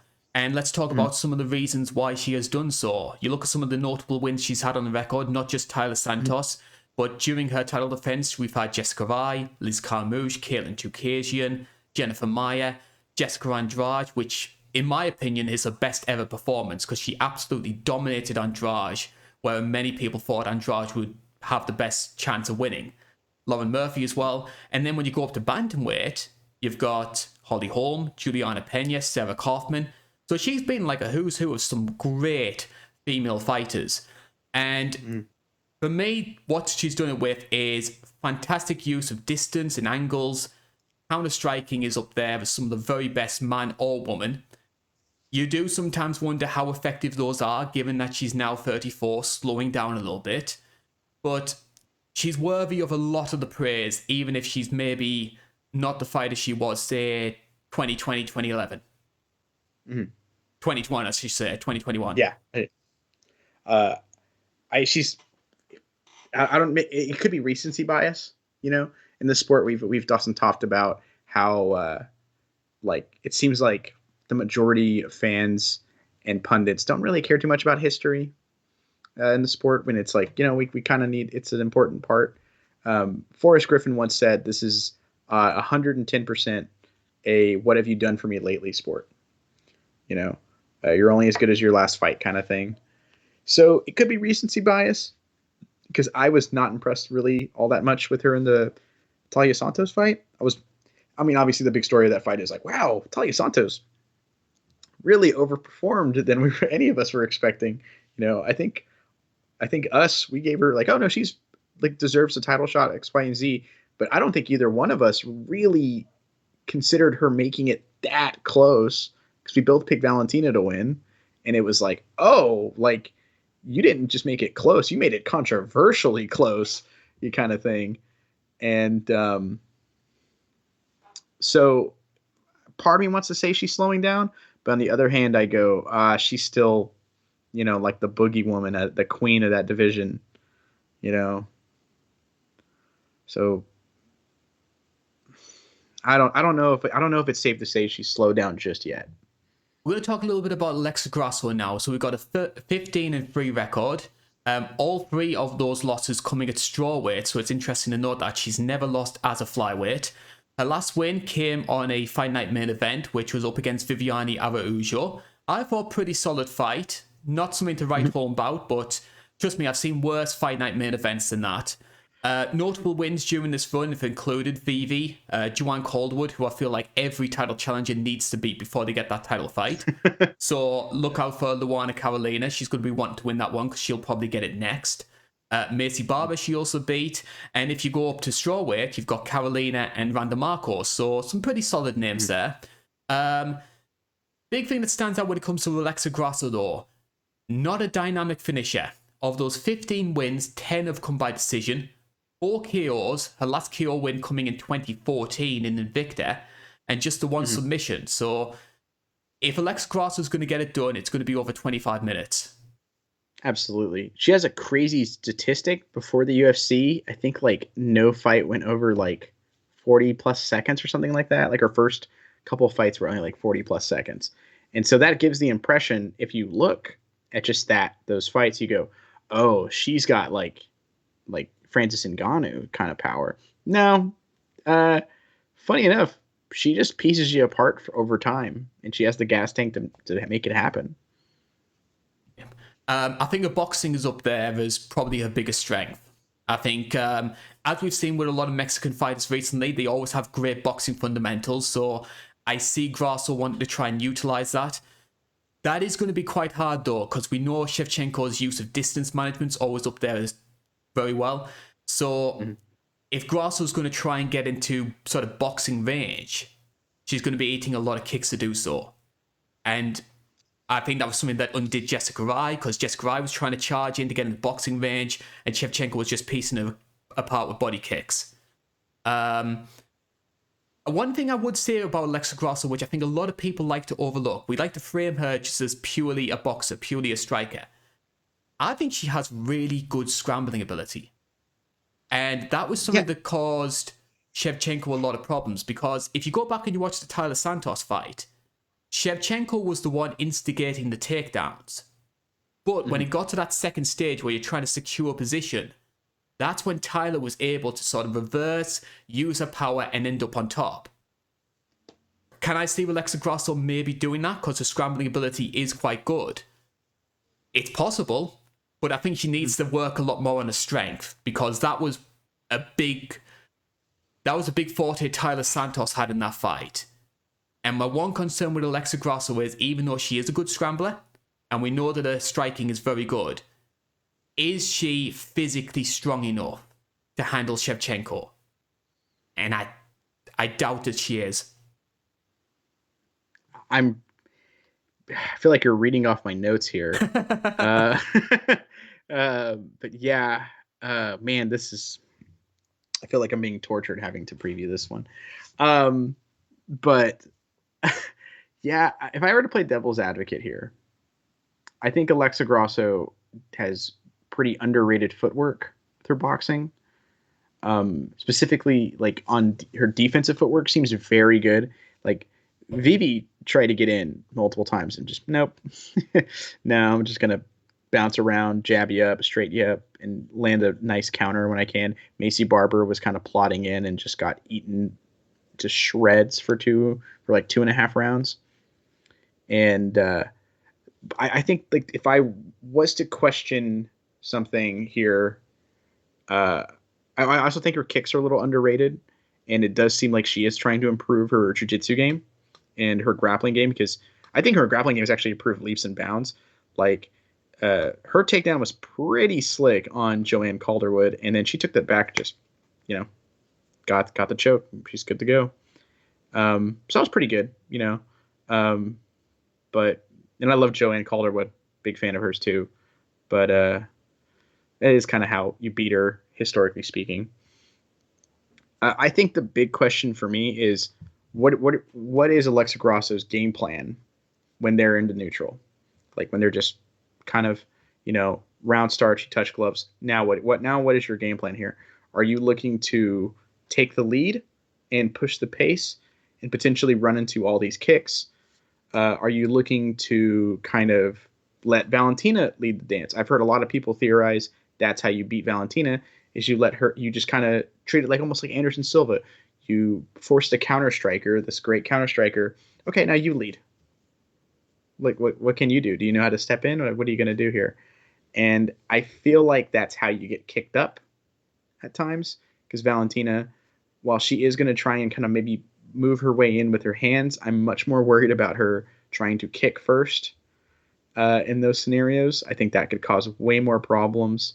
It is a little easier dealing with kicks than it is dealing with punches, I think, when it comes to striking. I mean, just you kick the kicker back, jam the airways up. I feel like I say that every video I do. I feel like I'm saying that nowadays. But I mean, kicking the boxer is always a great idea. And at the start of this, I said I'm playing devil's advocate, and I don't know about this matchup. This matchup just feels a little rough. We recently saw Erin Blanchfield. Obviously, she's riding a crest of a wave. A lot of people saying that she's going to get the next fight against Shevchenko should Shev win this fight. And she was quite critical of Shevchenko's, not so much getting the takedowns, but the sort of methods she uses to get them. And she was calling it quite one-dimensional. Is that a valid criticism of Shev? Does she maybe go to the well too often? I feel like she gets the same trip every time. Now that you mention that, because I heard her say that, and I went, okay. Like, she's young, incredibly talented, and being talked up like crazy. Sometimes you say stuff, and even if you're not like trying to be cocky and saying it, sometimes you just say things. So I was like, oh, okay, that's kind of how my brain computed that. I was like, okay, cool, all right. Now that you kind of say it like that, yeah, I feel like she gets the same kind of trip every time. She's not going out there, shooting like an inside or an outside single, or stepping in on an opponent's rush to get a super hot double leg takedown, Matt Hughes style. She's not, dirty boxing and then getting a trip couture style. She's just doing the same trip from the clinch basically every time. It's always the same way. Now that I really think of it, I think she got a hip toss on Amanda Nunes in their first fight. I think she hit a hip toss on her. But it does seem to be from the clinch. She wants to clinch up first and then get the takedown. So sometimes I know in the Talia Santos fight, I do remember her kind of moving into the clinch. And I think that's where the headbutt happened, is when she stepped into the clinch, she ducked her head down and, kind of got the headbutt unintentionally, potentially. I don't know. I wasn't there, But yeah, no, that's a good point. I feel like she does get it, but I at the same time, Erin Blanchfield is a grappler first, superstar grappler. She can kind of do everything, of course, but I think everyone thinks of her more of her grappling game, and Alexa Grasso isn't. That is her base is boxing, and she had to add it. So I don't know if that will factor in as much here, admittingly. I think one thing that is going to factor in, and this is the main basis for my pick, is the size difference. I think Alexa Grasso has made a lot of improvements, especially when it comes to her jiu-jitsu and handling herself on the ground. But she's very small for this weight class. You've got to remember this is a former strawweight who moved up. And I get the feeling that if Shevchenko is able to get those takedowns, I don't see Grasso being able to fight them off. So I think Shevchenko could go quite grappling heavy. Whether she does enough to get the finish, I'm not 100% sure. But I think I could see a wrestling heavy performance from Shevchenko, and that's how she ends up getting the win. I see kicks and then trips. That's kind of the path I see. Kicks and trips. And I think if she does finish her, she kind of finishes her like Chukagian, crucifix, just kind of landing the shots. The size difference is is a big one too, because Grasso was a pretty good size, like little bigger, taller for sure, at flyweight or a strawweight. At flyweight, she seems like she's about average size, maybe slightly below average size, but about average size for flyweight. Whereas Shevchenko always feels kind of big for the weight class in a sense, at least to me. And you've got to bear in Man, mind as well that all three of Grosso's losses have come against wrestlers: Carla Esparza, Tatiana Suarez, Felice Herrig. Yep, it's rough. I am. I have to think Shevchenko gets the win here, and lo siento, mi amor. I'm sorry, but I really want Alexa Grasso to win. Big fan of hers. Um, but sometimes I'm not. I'm trying to be the professional here, not the fan. So I have to go with Valentina. Also, you're beating me in our in our predictions. You're 7-1-1. I'm 6-3-1.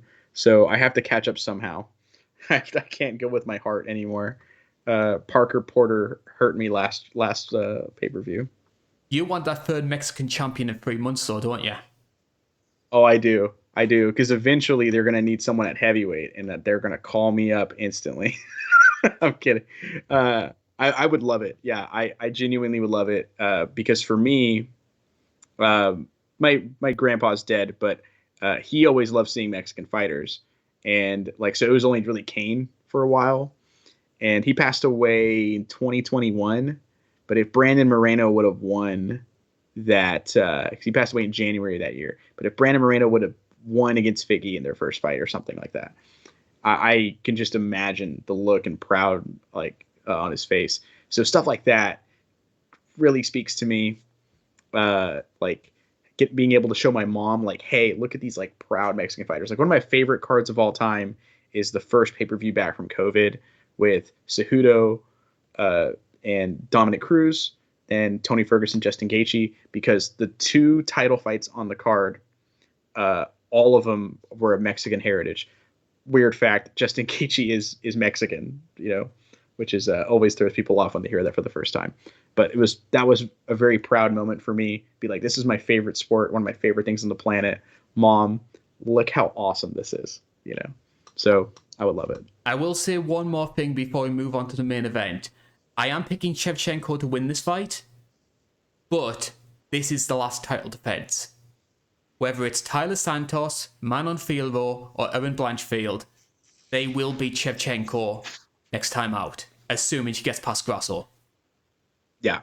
If Valentina wins this, I'm going to take it a step slightly back. I think this is the last one if it's against Talia Santos or Manon Fiorot, because I think those two are the two to do it right now. Erin Blanchfield, I want another year. I am impressed leaps and bounds with everything, but she did get hit. Her striking defense isn't quite there for me just yet. So let's talk about our main event then, and the heavyweight title is on the line. It is Jon Jones returning to action after a 3-year hiatus, and he's going to be taking on Ciryl Gane. Jones enters this fight as the -165 favourite.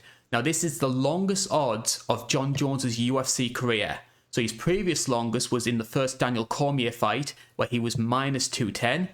And so let's paint the story a little bit over what's happened. So we talked about Jon Jones moving up to heavyweight for goodness knows how long. We've been teasing this idea since 2013, 2014. The rumours start building. It could very well be true that Jon Jones is finally going to be moving up, and the plan is they want to do him versus Francis Ngannou. However, Jon Jones is wanting more money.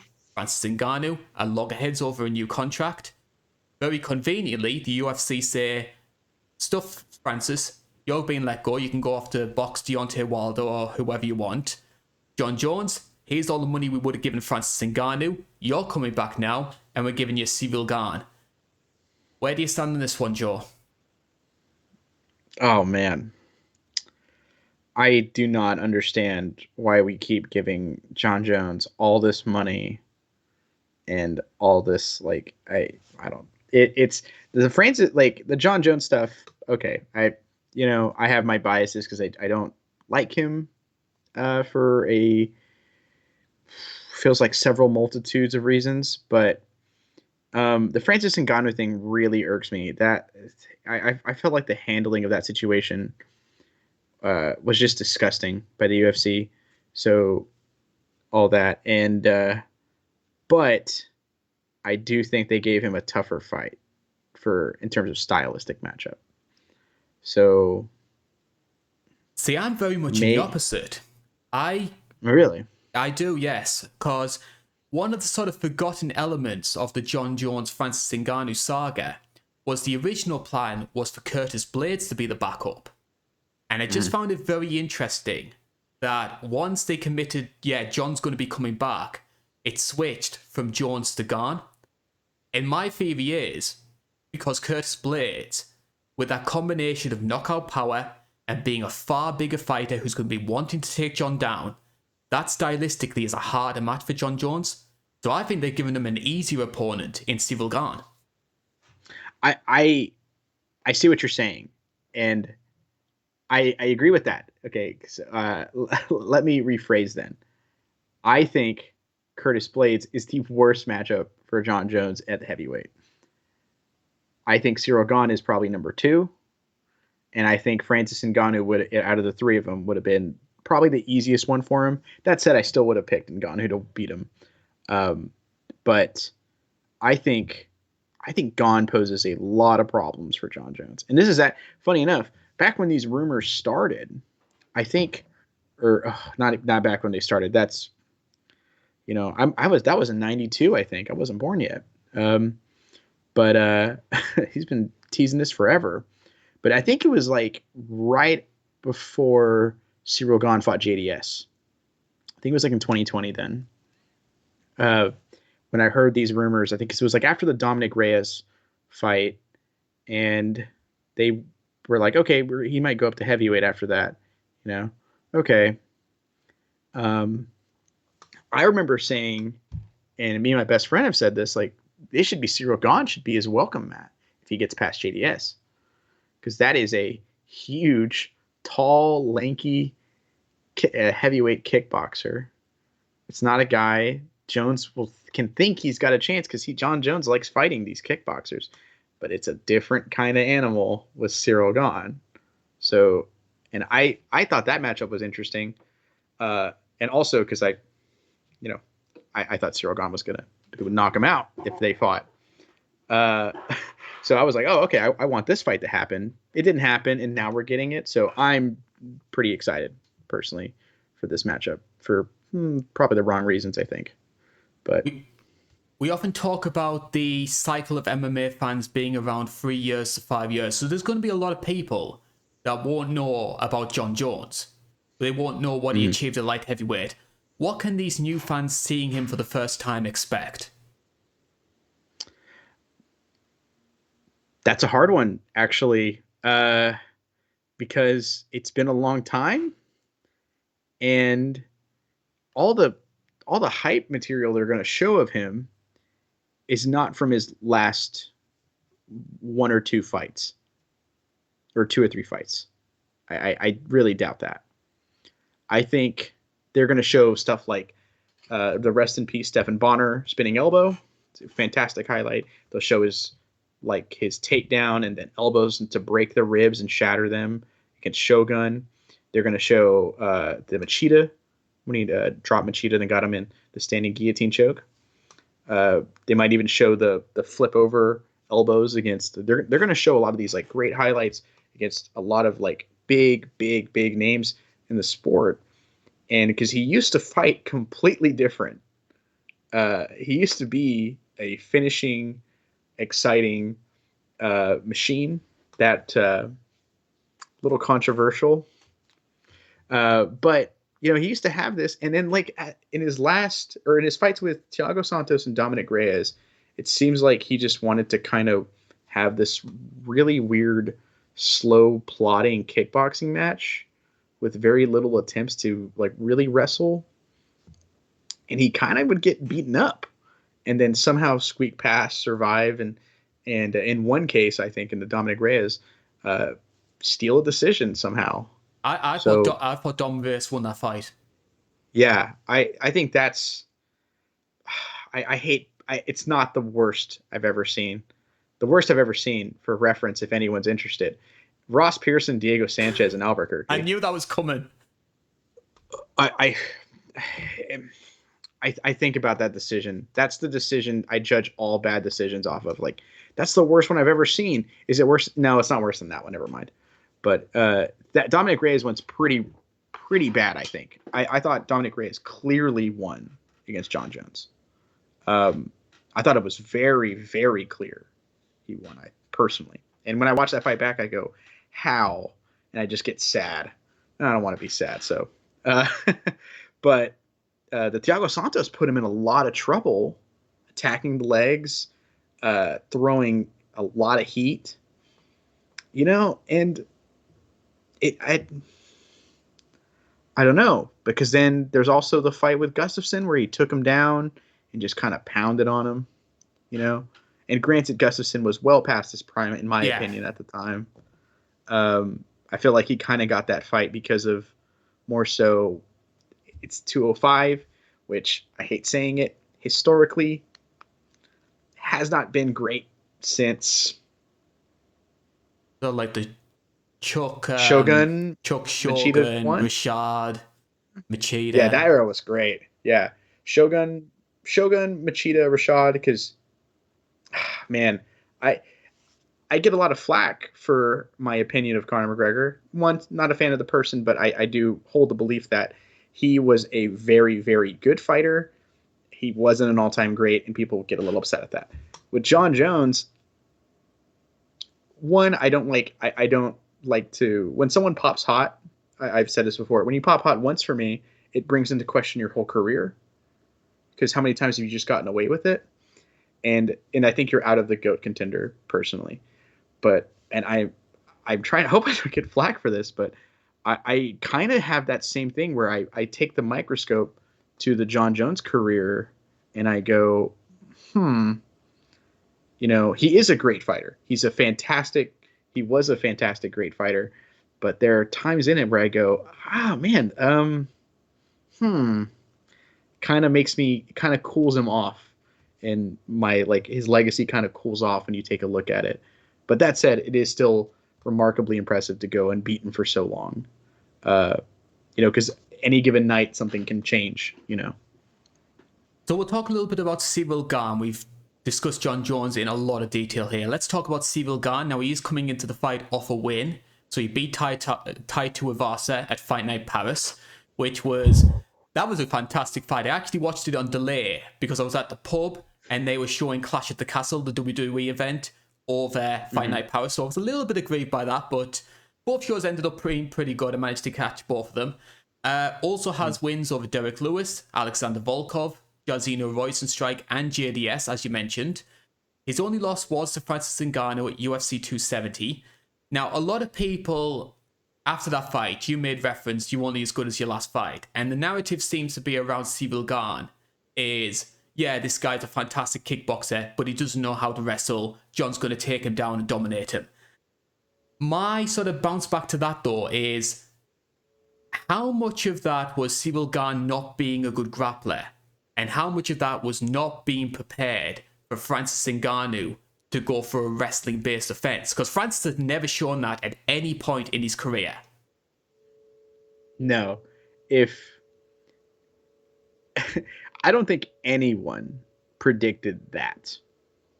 That image in my mind is so vivid of Ngannou getting a double leg and then just lifting Gane in the air with pure strength and slamming him down. It's shocking. No one expected that. And the big thing too is that was a mid-fight adjustment as well. That wasn't his game plan. I don't believe it was his game plan going in. I think because I think it's the first 2 rounds, Gane was kind of piecing him up, landing question mark kicks, landing hook kicks. I think he throws a crescent kick at one point and knocks his arms out, and Ngannou has that look in his face oh no, Gane was winning the striking in that fight pretty clearly. But then he started taking him down. That opens up avenues. But, Francis took him down and just held him down and shocked the world. essentially with that one. I don't think anyone expected that. I think that's more of a Ngannou win than a Ciryl Gane loss, if that makes sense. And it's a different type of takedown as well, because Francis was just F you, charge in, take you down. Jon Yeah. Jones is going to be trying to work for trips and throws in the clinch.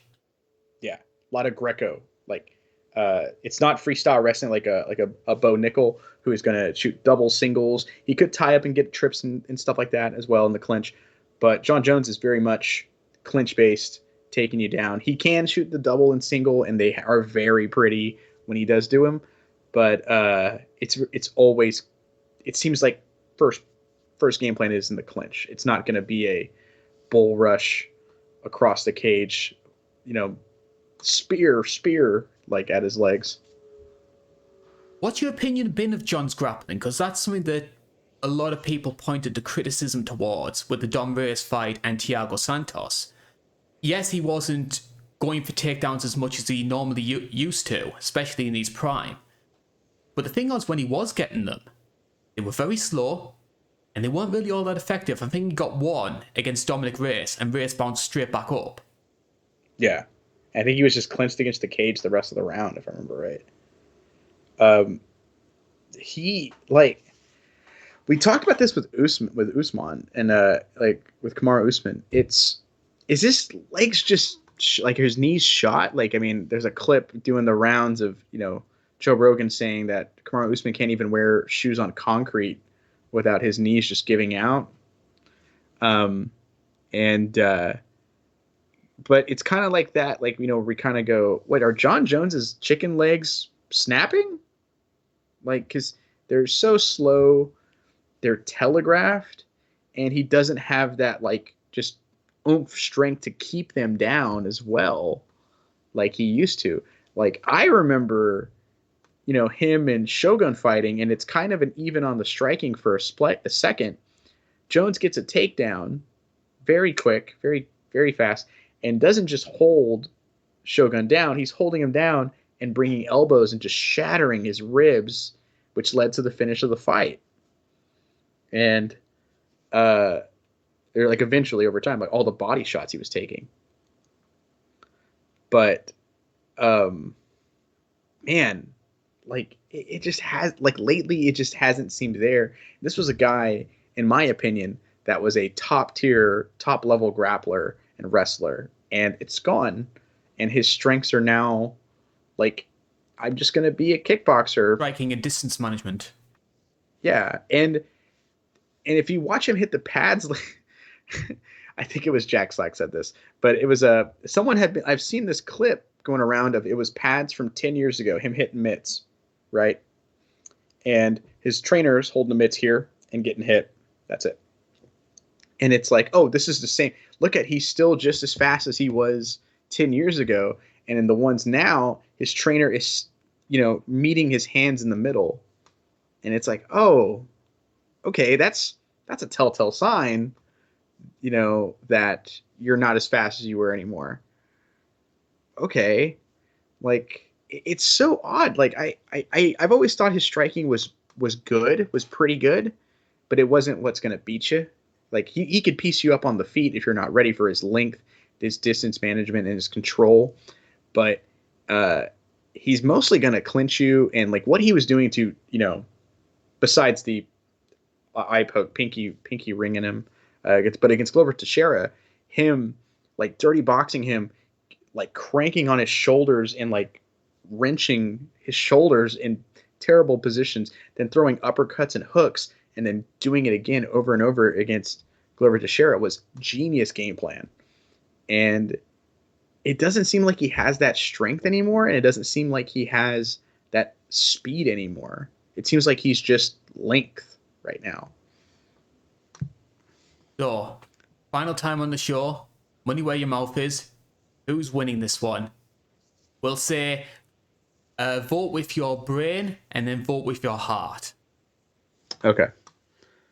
With my brain, I don't think Jones takes Gane down, and I think he's going to have him try and have that slow, plodding kickboxing match, which Gane is going to, Ciryl Gane him into kickboxing. I think Ciryl Gane wins. And I think he could even finish Jon Jones because of the power difference between light heavyweight going to heavyweight. It's not just, it's not like going from 145 to 155. This is going up 40 pounds, if not more.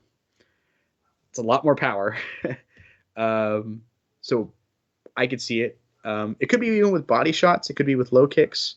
We've seen Ciryl Gane strike everywhere and have a lot of power when hitting anywhere. But I do think if he does finish him, for the record, I think it'll be 4th and 5th round. Jon Jones, very, very durable, like incredibly durable fighter. Clearly, like his whole career, he's fought a lot of power hitters, and he's taken some. He mostly isn't hit, but he has taken some shots. And super durable guy.